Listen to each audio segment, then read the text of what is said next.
1991 हे नगरच्या राजकारणातलं गाजलेलं झालं। याच वर्षी आपलं नगर देशभर फेमस झालं। कारण होतं विखे गडाख यांच्यातील ऐतिहासिक खटला। यावर्षी नगर दक्षिणेत झालेली लोकसभा निवडणूक थेट कोर्टात गेली। त्यानंतर 2 वर्षांनी म्हणजेच 1993 ला या खटल्याचा निकाल लागला। विखेंना हरवून सलग तिसऱ्यांदा लोकसभेत गेलेल्या गडाखांची खासदारकी रद्द झाली। पुढच्याच वर्षी 1994 ला या मतदारसंघात पोटनिवडणूक झाली। पुन्हा 2 वर्षांनी सार्वत्रिक निवडणूक झाली। या दोन्ही निवडणुकीत धोतर, पांढरा कुर्ता आणि गांधी टोपीवाला एक अस्सल नगरी नेता खासदार झाला। एकदा नाही तर सलग 2दा या पठ्ठ्यानं लोकसभेत पाय ठेवला। बरं, हरवलं कुणाला तर स्वतःचं एअरवेज असणाऱ्या एका अरबपतीला। या टिपिकल ग्रामीण ढंगातल्या राजकारण्याचं नाव होतं मारुती देवरम तथा दादा पाटील शेळके। याच दादा पाटलांच्या लोकसभेतील एंट्रीची कथा आपण आज पाहणार आहोत। नमस्कार, मी अद्वैता आणि आपण पाहत आहात अहिल्यानगर लाईव्ह 24 नगरी राजकारणाचं परफेक्ट अनालिसिस। 1991 ला नगर दक्षिणेत झालेली लोकसभा निवडणूक गाजली। शरद पवार तत्कालीन मुख्यमंत्री होते। काँग्रेसमध्ये त्यांची हवा होती। पवार म्हणतील तीच पूर्व दिशा असं सगळं राजकारण होतं। अतिशय फार्मात असलेल्या पवारांनी नगर दक्षिणेच्या निवडणुकीत बाळासाहेब विखेंचं तिकीट कापलं। कारण होतं काँग्रेसमध्ये तयार झालेलं विखेंचं वजन। पवारांना विखेंना मोठं होऊ द्यायचं नव्हतं अशा चर्चा तेव्हा रंगल्या। पवारांनाही यावर्षी लोकसभा निवडणूक लढवून केंद्रात जायचं होतं। विखे खासदार झाले तर तेही केंद्रातील मंत्रिपदाच्या शर्यतीत असतील अशा शक्यता होत्या। त्यामुळे पवारांनी केंद्रातील वरिष्ठांचं मन वळवून राजीव गांधींकडून विद्यमान खासदार यशवंतराव गडाखांनाच तिसऱ्यांदा उमेदवारी मिळवली।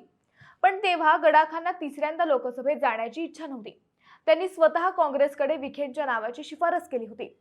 परंतु राजीव गांधी व शरद पवार गडाखांना थांबवायला तयार नव्हते। अखेर गडाखांच्या उमेदवारीवर शिक्कामोर्तब झालं। नाराज झालेल्या बाळासाहेबांनी अपक्ष निवडणूक लढवून एकतर्फी वाटणाऱ्या या निवडणुकीत रंगत आणली। बाळासाहेबांना सायकल हे निवडणूक चिन्ह मिळालं। नंतर हीच सायकल उच्च न्यायालय व थेट सर्वोच्च न्यायालयापर्यंत पळाली।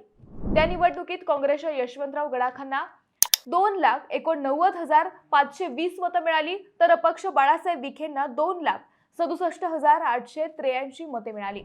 तब्बल 11,000 मतांनी विखेंचा पराभव झाला। विशेष म्हणजे याच निवडणुकीत मोटरसायकल चिन्ह असलेला एक अपक्ष उमेदवारही होता। त्यालाही जवळपास 11,000 मतं मिळाली। सायकल आणि मोटरसायकल यात मतदारांचा घोळ झाल्याच्याही चर्चा रंगल्या। पण विखेंनाही हार मान्य नव्हती। पुढे चारित्र्य हननाच्या मुद्द्यावर विखेंनी ही निवडणूक थेट कोर्टात नेली। सर्वोच्च न्यायालयापर्यंत वाद गेल्यावर अखेर 1993 ला या खटल्याचा अंतिम निकाल लागला। गडाख आणि विखे या दोघांच्याही खासदारक्या रद्द झाल्या होत्या। नंतर पुढच्याच वर्षी म्हणजेच 1994 ला या मतदारसंघात पोटनिवडणूक लागली। न्यायालयाच्या निकालामुळे काँग्रेसच्या यशवंतराव गडाखांना आता 6 वर्षे निवडणूक लढवता येणार नव्हती। त्यामुळे काँग्रेसने 4 टर्म नगर नेवाशाचे आमदार असणाऱ्या दादा पाटील शेळकेंना लोकसभेचं तिकीट दिलं। राजीव गांधींची हत्या होऊन केंद्रात काँग्रेसच सत्तेवर होतं। त्याचा फायदा दादा पाटलांना झाला आणि ते सहज निवडून आले। पुढे 2 वर्षांनी 1996 ला पुन्हा सार्वत्रिक निवडणुका झाल्या। त्यातही काँग्रेसनं दादा पाटलांनाच तिकीट दिलं। 1996 ची हीच निवडणूक नगरच्या राजकीय इतिहासात गाजलेल्या निवडणुकांपैकी एक ठरली। कारण होतं दादा पाटलांच्या विरोधातील उमेदवार। 1990 च्या दशकात महाराष्ट्रात शिवसेना फार्मात होती। बाळासाहेब ठाकरेंनी शिवसेनेला मुंबईतून हळूहळू ग्रामीण भागापर्यंत पोहोचवलं होतं। राज ठाकरे आणि उद्धव ठाकरे हे शिवसेनेच्या कार्यक्रमात दिसू लागले होते। राज ठाकरेंना मुंबईतील ग्लॅमर, बिझनेस आणि हाय प्रोफाईल लाईफस्टाईलची भुरळ होती। राज ठाकरे हे सुरुवातीपासूनच फॅशनेबल, गॅजेट्सची आवड असलेले आणि कॉर्पोरेट जगताशी जोडलेले होते। त्याच काळात मुंबईत परवेज दमानिया हे सर्वात चर्चेत असलेले ग्लॅमरस उद्योगपती होते। दमानिया व राज ठाकरेंची चांगली मैत्री होती। 1993 मध्ये परवेज दमानिया यांनी दमानिया एअरवेज सुरू करून प्रवाशांना विमानातच मोफत दारू देण्याची नवी शक्कल लढवली होती। त्या काळी विमानात दारू देणारी दमानिया एअरवेज ही पहिलीच विमान कंपनी होती। त्यांच्या ताफ्यात तब्बल 5 विमान होती। मोफत दारूच्या याच युक्तीमुळे दमानिया मुंबईच्या उच्चभ्रू वर्तुळात प्रसिद्ध झाली। उद्योगपती विवेक गोयंका, स्टॉक ब्रोकर पल्लव शेठ आणि जॅकी श्रॉफ सारखी बॉलिवूड स्टार्स हे राज ठाकरे आणि दमानिया यांचे कॉमन फ्रेंड होते। याच मैत्री खातर राज ठाकरेंनी दमानियांना शिवसेनेत व त्यानंतर थेट राजकारणात आणलं। दमानियांना ठाकरेंनी थेट नगर दक्षिणेतून लोकसभेची उमेदवारी दिली। आता या मतदारसंघात शिवसेनेचे दमानिया आणि काँग्रेसचे दादा पाटील शेळके असा सामना रंगला। एक अरबपती होता तर एक साधा शेतकरी नेता। या दुरंगी सामन्यात अजून एका नेत्यानं रंगत वाढवली। नाव होतं तुकाराम पाटील गडाख।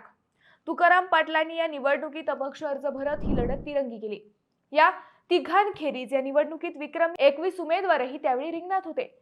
पण खरी लढत दादा पाटील दमानिया आणि गडाखातच झाली. विद्यमान खासदार असलेल्या दादा पाटलांचा सामना आता एक अब्जाधीश उद्योगपती व दुसरा नेवाशाच्या तरुण तडफदार नेत्यासोबत होता. दादा पाटील हे अगदीच साधे राजकारणी. वयाच्या 21व्या वर्षी ते राजकारणात आले. 1962 ते 1978 पर्यंत जिल्हा परिषदेचे सदस्य व नंतर नगर पंचायत समितीचे सभापती म्हणून त्यांनी काम केलं. नगर तालुक्यात त्यांची एक वेगळीच क्रेज होती. पुढे 1978 ते 1994 पर्यंत ते सलग 4 वेळा नगर नेवाशाचे आमदारही होते. काँग्रेसचा व वसंतदादा पाटलांचा सच्चा कार्यकर्ता म्हणून त्यांची ओळख होती. पांढरा शुभ्र एक टांगी धोतर, डोक्यावर गांधी टोपी आणि अंगात पांढरी बंडी असा त्यांचा टिपिकल ग्रामीण पोशाख होता. विखे गडाख वादानंतर झालेल्या पोटनिवडणुकीत 1994 ते पहिल्यांदा खासदार झाले. परंतु आता दुसऱ्यांदा लोकसभेत जाण्यासाठी त्यांची लढाई सोपी नव्हती. तरीही दादा पाटलांनी जोमानं प्रचार केला, ग्रामीण भाग पिंजून काढला. धनशक्ती विरुद्ध जनशक्तीच्या या निवडणुकीत दादा पाटलांची जादू पुन्हा चालली. तिरंगी लढतीचा फायदा होऊन हे दुसऱ्यांदा खासदार झाले. निकाल लागला तेव्हा दादा पाटलांना 2,12,751 मतं पडली होती.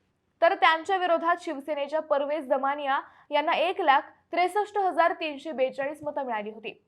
तुकाराम गडाख हे अपक्ष असूनही त्यांनी 1,19,277 मतं खाल्ली होती.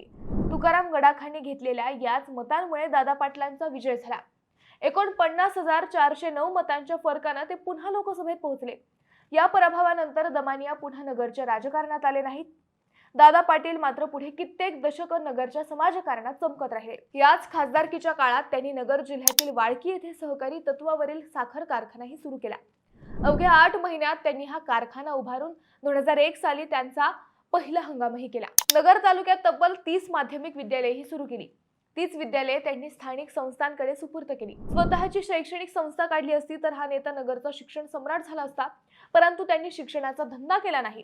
अशा या नगरच्या सामान्यातील नेत्याचे 2019 साली निधन झाले. नगरकर माणसातील साध्या नेत्याला मुकले. मित्रांनो, तुम्हाला हा विषय कसा वाटला? तुमच्याकडेही दादा पाटलांच्या काही आठवणी असतील तर त्या आम्हाला कमेंटमध्ये नक्की सांगा. शिवाय व्हिडिओ आवडला असेल तर चॅनलला सबस्क्राईब करून व्हिडिओला लाईक करायला विसरू नका. पुन्हा भेटू नव्या विषयावर. तोपर्यंत धन्यवाद.